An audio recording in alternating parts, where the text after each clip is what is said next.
బాబు గారు ఈ వరదలకి ఆర్థిక సహాయం అనేది ఇచ్చారు కదా, మీకు ఎలా అనిపిస్తుంది? చాలా గొప్ప విషయం అండి. ఎప్పుడూ కూడా చరిత్రలో లేదు ఇంత సహాయం చేయడం.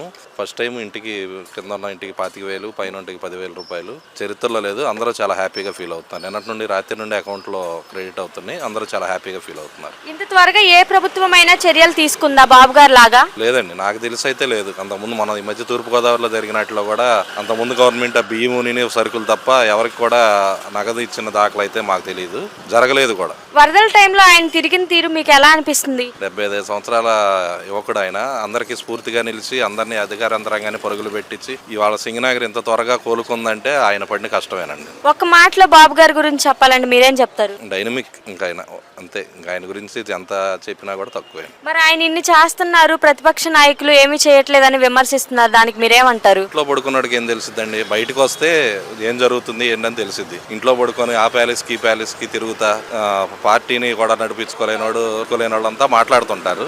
దానివల్ల పోయేదేం లేదండి. ఆల్రెడీ వాళ్ళు అంత పాతాళానికి వెళ్ళిపోయారు. ఇక వాళ్ళని బతికించడం కూడా కష్టం.